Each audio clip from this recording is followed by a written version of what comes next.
For a great cup of joe, there's one thing you should know. Your morning brew can also be playful. Buff Boy Brewing guys make the temperature rise, and you surely feel naughty when you swallow our coffee. If you want some real heat, give your mouth a fine treat. You will want some more, rest assured. Buff Boy Brewing, you can't get enough of. It's time for The Scribble, your weekly fix of celebrity chats, bizarre stories in the news, and basic random chatter with best-selling author and syndicated radio host Jeremy Bradley. Make sure your seat is in the upright and locked position and your barf bag is securely in place. Here's Jeremy Bradley. Thank you very much, Larson. Jeremy Bradley here. This is The Scribble, 30 minutes of time-wasting fun. How's it going today? Appreciate your attention. Here's the big question. Could you work with your partner? Now, a lot of people have met their spouse at their workplace, so that's a little bit different, right? Because you spend so much time, we always hear that, right? Where am I going to find somebody? Well, you spend so much time at work, more than you do with your friends and family. Undoubtedly, you could potentially have an office romance, right? It happens all the time. But what about going into business with your partner? That's entirely different than working under the same roof, right? This is now working together, side by side, making decisions where, you know, there's stuff about finances and stuff. When you're just an employee at a business, it's a completely different scenario than, oh shit, we run this business together. Are we going to be fighting over money? Am I working more than he or she is? Who's putting in more time? I'm staying up all night while he's sleeping. He's waking up early while I'm sleeping in. So am I lazy? Well, I've talked about it on this show that I have a couple of companies and businesses with my husband, and I manage his modeling career. So people often ask me, how do you make it work? What's the secret? Well, let me also preface this by saying in the first, 2 minutes of the show, I'm not a relationship expert. I'm not a therapist. I'm not a career counselor. I can just tell you about my experience and what works for us, what doesn't work for us. We've had learning curves, just him coming from Brazil and not necessarily knowing English all that well, and, me having a completely different culture in North America. So we had some ups and downs, but what is it like professionally? I'm going to talk about that on The Scribble, and it starts right after this. Isn't it crazy that you wait for payday, but before you know it, you're strapped for cash again? It's time to stop blowing your money and become a smart spender with the book, The Official Guide to Being an American Cheapskate at cheapskatebook.com. Learn simple ways to cut costs at home every day and during special times of the year. Don't go broke at Christmas. Don't remortgage the house for a fancy vacation. The book is filled with tips to save you money throughout the year. Check out the best-selling book, The Official Guide to Being an American Cheapskate at cheapskatebook.com or on Amazon and iTunes. Ever had something to get off your chest but never had the balls to say it? That's a load of crap. Speak Free with JB.com is exactly what you've been waiting for. Your chance to tell it like it is and not care what anybody else thinks. Have your say on issues of the day. Join newspaper and radio columnist Jeremy Bradley as he tells it like it is. Hundreds of thousands of people have stopped by, including some well-known celebrities who have had a chat with JB and speak candidly about what's really going on in the world. You can join them too. Have a rant or a rave. Be brave and head on over to www.speakfreewithjb.com now. JB here, back on The Scribble. Let me rewind because, I don't expect that I've got loyal listeners that remember every single thing that I say about my relationship, and I'm not one of those people who half of my identity or three-quarter or my entire identity is my relationship. I've never been that way. But I met my husband when I was on the radio. He was a listener in Brazil. We had emails back and forth because on the show we would have like a weekly discussion topic, and so listeners were always encouraged to email in or share their story, vote, or whatever it might be. And so that's kind of how we started to have emails back and forth. They eventually became longer emails, and then we would start to, I guess, sort of just tell each other about our lives or, kind of ask personal questions. And that happened with a lot of listeners, man, woman, gay, straight, in Canada, in the United States, around the world, whatever it was. So it didn't strike me as anything odd when I was getting these messages and replying to emails. I wasn't opening up about, we didn't get all that deep with any of those emails that I was having with people. But certainly, the emails were getting longer each time, and then it turned into a Facebook ad as an ADD, not a Facebook ad, like a advertisement.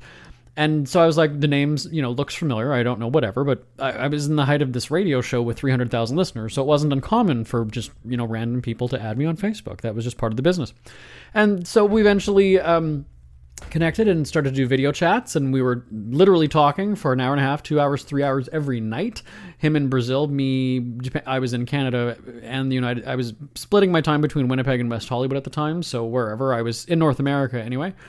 And that's how we got to know each other. And then through the course of conversations, it just developed into something more. And then we ended up meeting. We did that for about, it was about a year and a half before we actually met in person. And we met at Christmas time. And it was the first time that he'd been in Canada, first time he had been in snow. It was the first time he was meeting me. He was meeting my dogs. He was meeting my family. And he was coming to my family Christmas stuff. All within literally 1 hour of landing. Like, this was all happening. All in one shot.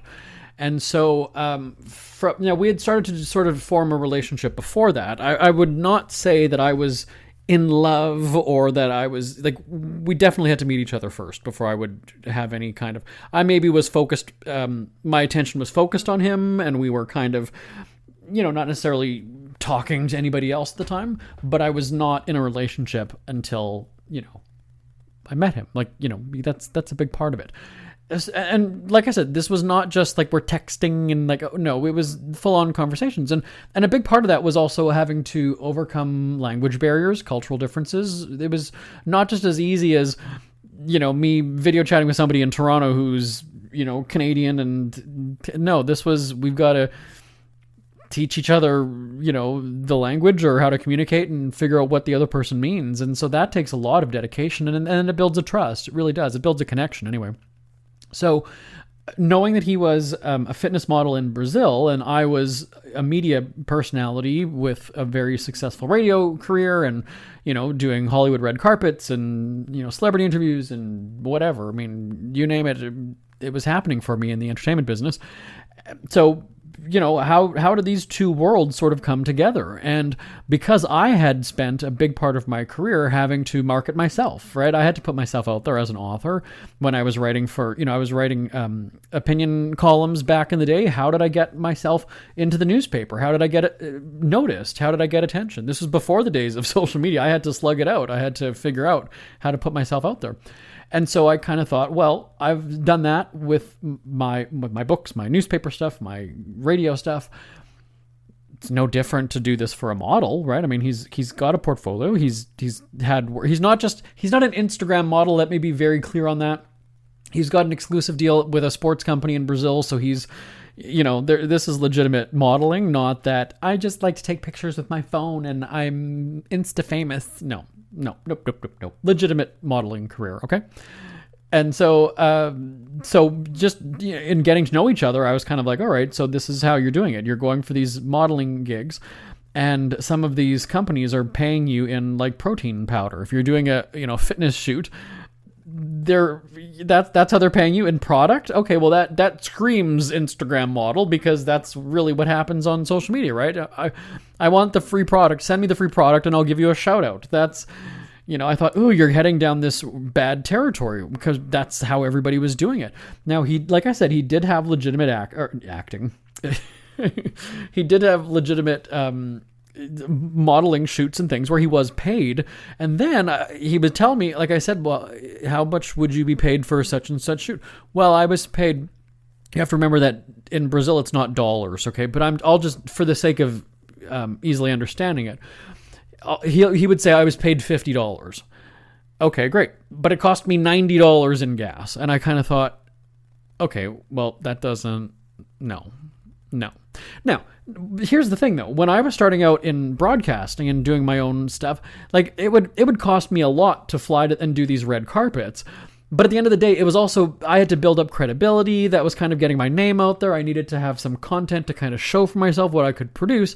So something like that, I see that as being okay. And same thing with him. You could go and say, well, all right, you're building up a portfolio and, you're going to have to take a hit on the money sometimes just to get, but this, he wasn't seeing it long term and making it viable to be an actual career and what he would do long term. So that's where I said to him, again, very early on in the relationship, I mean, here's the deal. I'm going to make you a website, like a portfolio kind of a thing.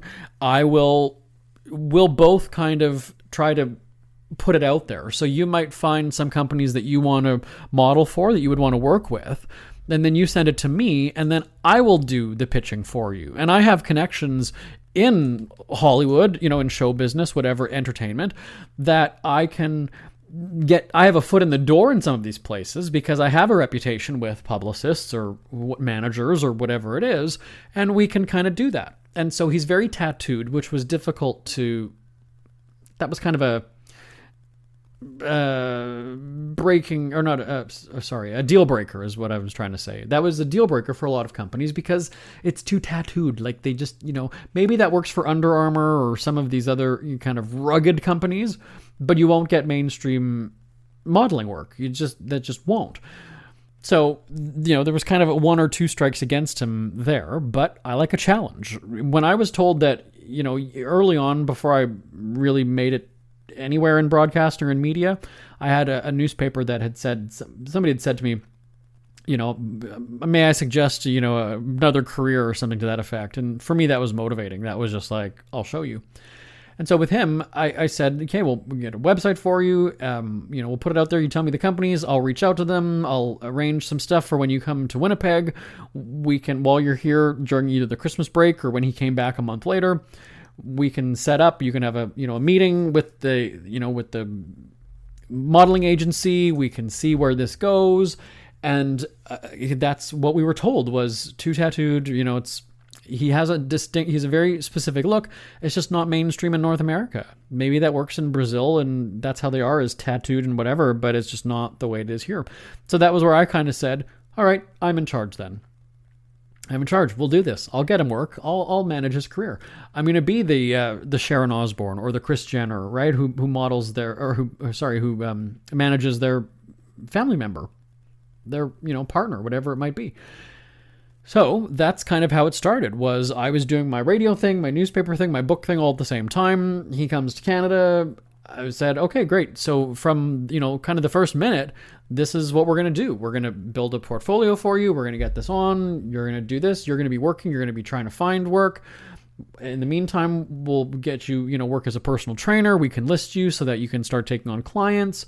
In the meantime, in the background, my team and me, we'll be trying to get you work. And that's eventually what happened. Now, he has no involvement in our media business. There's a separation between our Speak Free Media, company versus our, we have 2 e-commerce stores now. I've managed his modeling career, as I said. So he's not involved. When I was doing the radio show, he was not part of that. He wasn't a producer. We didn't bring him in. That's not his thing. That's not what he does. Did he have any influence on, content or anything? No. There was the separation there. And so fast forward a couple of years into our marriage, that I started the men's swimwear company, the Happy Bulge Swim Company. And that was something where I was still taking the lead on it. But I kind of felt this is something we can work on together because he does fashion modeling. Now, there was a tricky thing here because he's got an exclusive deal with the company in Brazil. So he actually, this is what's sort of strange, is that he's not able to model for our own company because his contract that he's had for many years and keeps renewing, they're just like, no, you're ours, and that's that. So yeah, it's a little bit strange that he can't endorse or promote our own company. But hey, I'm part of the negotiating of his contract, so I was right there. It's not like, we're getting screwed over or anything. It's not that at all.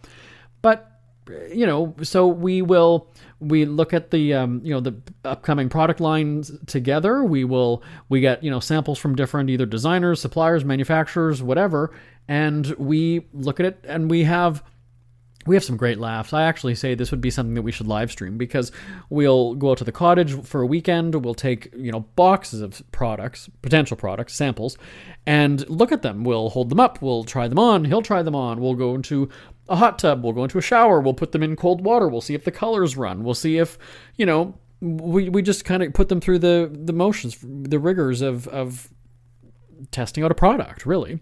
And we'll argue, we'll fight, we'll, name call. I'll call him a stupid immigrant or whatever, and he'll call me, I'm notorious for wearing, Walmart clearance clothing, so you don't know shit about fashion, you asshole, shut the fuck up.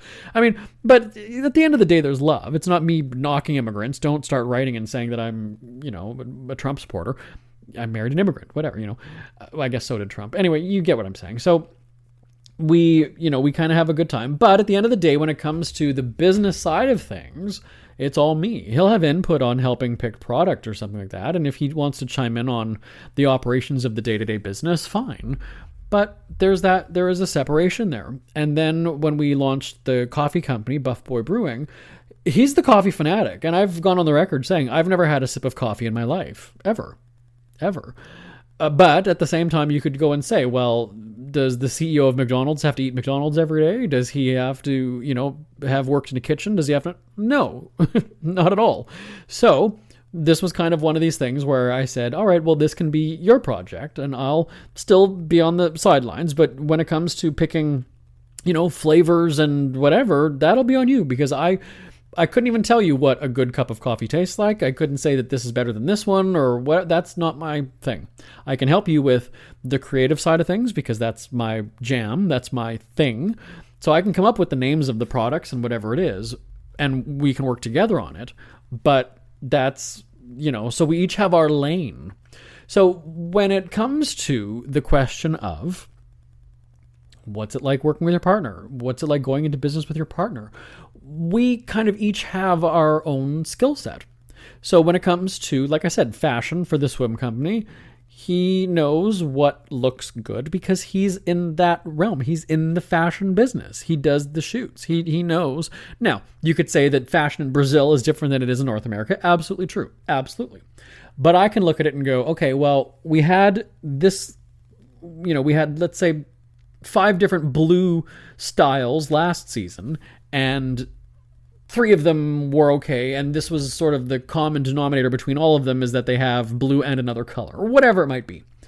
So I'm the one who will look at something like that and realize it and go, oh, okay. And same thing with the coffee company. Well, this one isn't really selling, or this is, the content that we have with the Half Naked Guys this is working more than this is.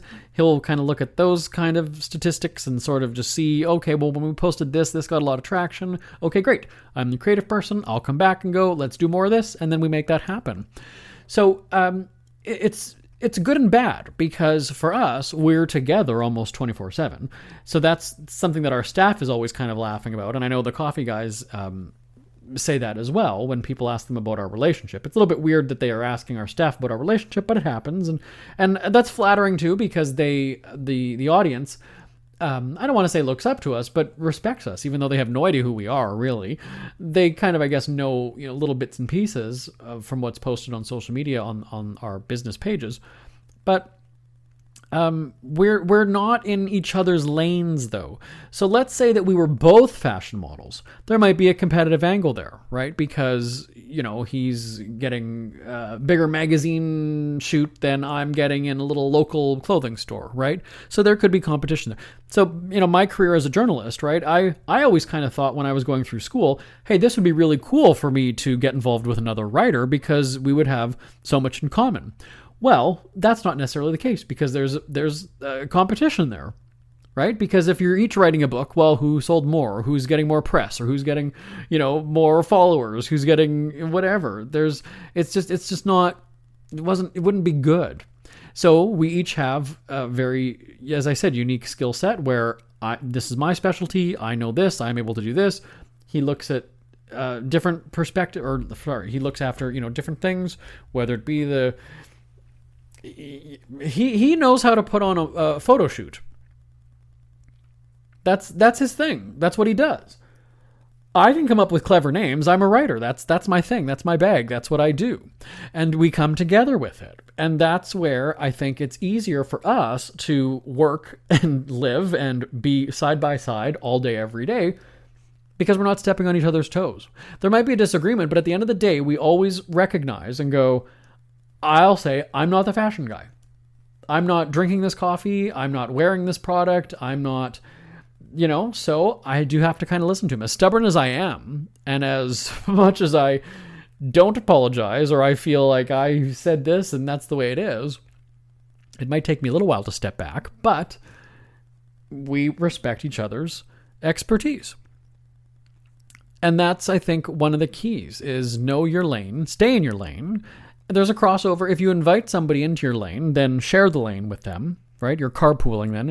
If my metaphor, my analogies are working, that's kind of what you're doing. And people go and say, well, I mean, you're together all the day. Like, don't you live together, you work together. Well, it's not that you have to remember now though, right? I'm mostly retired now. So when I was on the radio, it was a little bit, was he coming into the office every day with me? No, we weren't doing that. We weren't coming in together. He was either staying back, or he was doing shoots, or he was in the gym, or he was, whatever. And then we would do lunch, then we'd spend the afternoon together, because I was running my company and I made the decisions. So if I wanted to take the afternoon off, which I kind of almost did every day, really, towards the end, then I was able to do that. And same thing now, where, we wake up, I've talked about this before, we wake up at, 10:30, maybe 11 o'clock in the morning. He'll go into the basement if we're in Canada. He's got a full gym in our house. I'll go into the bathtub for an hour and a half, and regroup and just check on emails and, get things settled for the day with our different teams. Then we'll reconnect at lunchtime. Maybe we'll go and we'll walk the dogs in the afternoon, and we'll have a nap, or we'll, go out somewhere, maybe do some shopping, and then we'll reconvene at the house in the evening with the dogs, and we'll have supper, and then we'll watch TV, and I'll do a quick entertainment headline. I've got to tape, our entertainment show for the next morning. He'll check in on, whatever, maybe it's social media, seeing how our posts and stuff are doing on the different pages. And then we call it a night. So, there's some people who look forward to going to work to get away from their spouse. I would say maybe re-examine your relationship then. If that's something that you're, right? It's the same thing like when the kids go back to school. Well, why did you have kids then if it was such a, I mean, you realize you don't know until the kids are around, but I mean, like, just, I don't know, I would always kind of think it should be a good thing, right? I mean, you've got kids, you should be excited for them to go to school, not like, oh, they're finally out of my fucking hair. Well, okay, I don't know. That'd be like me having dogs and then, like, not wanting to pay attention to them, not wanting to do anything, and then when they come and see me, like, oh, get away from me. Why do I have dogs then if I don't want them up and excited to see me? That's just the thing. So for us, we're not stepping on each other's toes. We don't have the same job, so it's okay. When we travel somewhere, I was doing the radio stuff. We would book photo shoots for him. So let me go take a break. Okay. They're wrapping me up.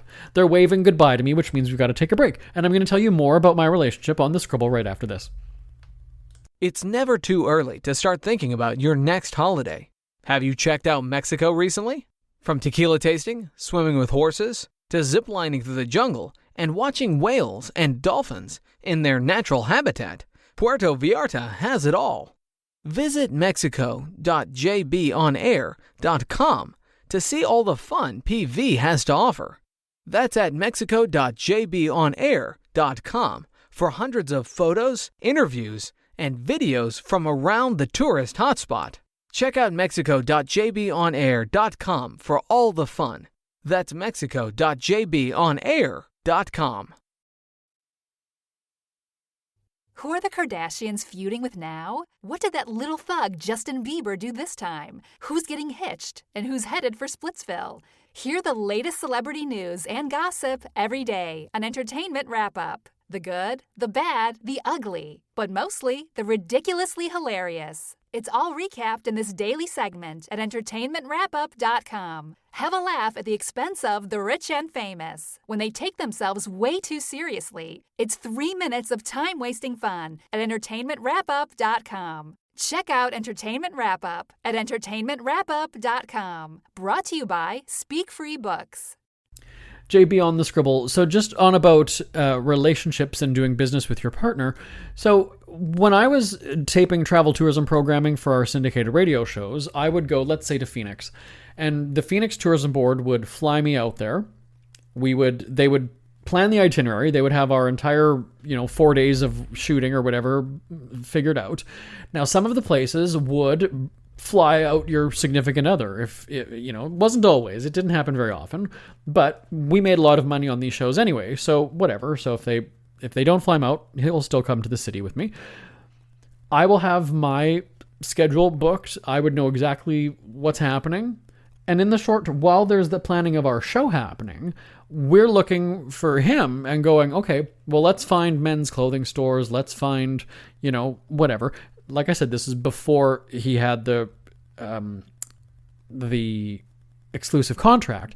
He could be on, let's say, a gay resort, right? Or a gay bed and breakfast or a gay boutique store. He might not necessarily be doing a fashion shoot, but he could be whatever, just laying out by the pool and just happen to be wearing a swimsuit, right? He's not endorsing the swimsuit product or that brand or whatever, right? He just happens to be laying out by a pool for this resort, right? So, there's a roundabout way that we could still have him photographed in a swimsuit, but just not promoting the swimsuit. He just happens to be wearing clothing. Okay.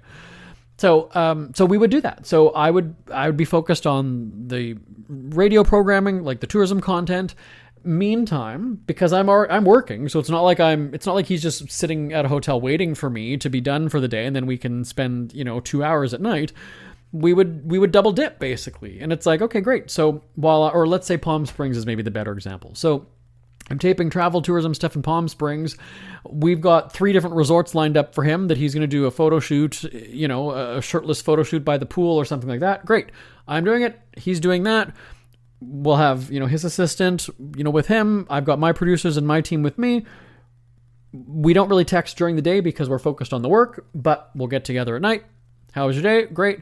I lined up that work for him. He's doing the job. I'm there doing the radio show. And it's just a great synergy. It's this great, like I said, we each have our strengths. I can line up the work. He's doing the work. I'm doing my work. We come together at night. Great. And we're both getting paid to be in Palm Springs now. This is great. It's wonderful. So we don't butt heads.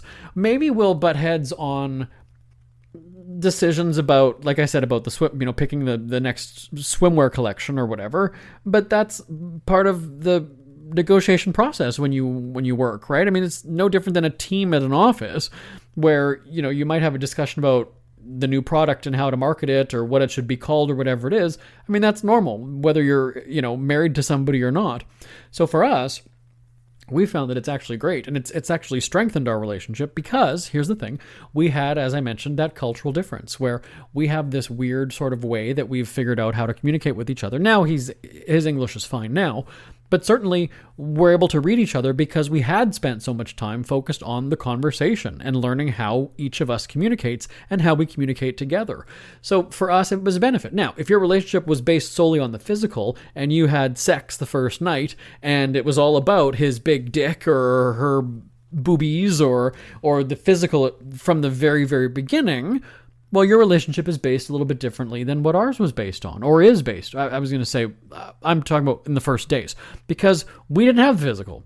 I'd seen his body from his pictures or whatever, but I wasn't able to touch it. We were in 2 different countries. So to last a year and a half of having regular conversation every day, your relationship is based on something completely different than the Grindr hookup from your home city where you're screwing within 3 hours of meeting each other. Not the same kind of basis of a relationship. So for us, again, different story. Now, people ask me, well, would you recommend going into business with your partner? Again, here's the deal. How do you communicate on a regular basis anyway? If you're one of those people, as I mentioned, who is like, oh, I need to get to the office just to get away from my partner, if you feel that way more often than not, well, then I would say not in terms of going into business together, right? Now, here's the thing. Like I said, my media company, that I talked about knowing your lane that you're in, right? He's not making decisions. He's not chiming in because that's my baby. That's my thing. If I come in and I say to him, okay, look, we need you to shave your head, bleach your hair, remove your tattoos, whatever, that's me overstepping, right? I wouldn't do that. It's not my place to do that.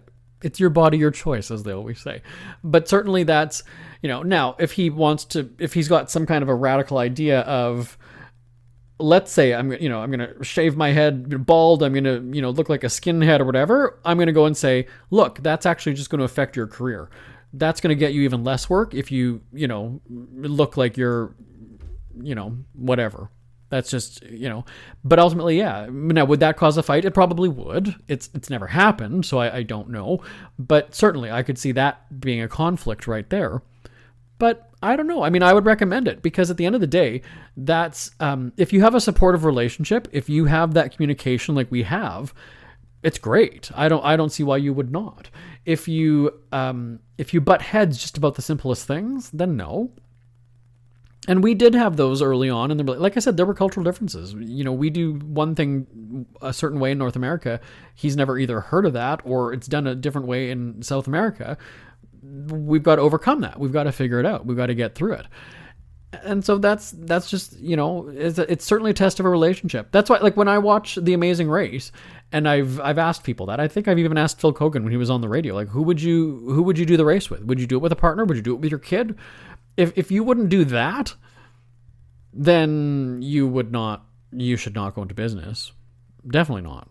So that's my thought. I'm never one to go and say you should do this, you shouldn't do this. I mean, it's up to you at the end of the day. If you want to, it could destroy a relationship, really. It could. And let's look at it that way. If for some reason I split from my my marriage and he's not are we each able to carry on what we're doing? Is he able to then carry on his modeling career? Am I able to carry on, whatever? And then you look at that and go, now we've got to split up the company. Does he get the coffee company and I get the swimsuit company? I said there's that separation. So he would never get nothing with my media company would happen. But what happens? Do we just fold the business? Do we just agree to sell it then, right? You're going to have to think about things like that as well. We are out of time, so I'm going to have to go. My name is Jeremy Bradley. This is The Scribble. If you work with your partner, if you've gone into business, tell me what it's like. Send me an email, live@jbonair.com. I will talk to you next time. Bye, everybody. We hear you chirping. Get scribbling. Tweet up The Scribble at The Scribble Show. Join the discussion with Jeremy Bradley. It's all going down right now on Twitter @The Scribble Show and @thescribbleshow.com. Want more Scribble? Check out thescribbleshow.com for past shows, celebrity interviews, cheapskate tips, and more. That's at thescribbleshow.com and on Twitter @thescribbleshow. The Scribble is a speak-free media presentation. If you want some real heat, give your mouth a fine treat. You will want some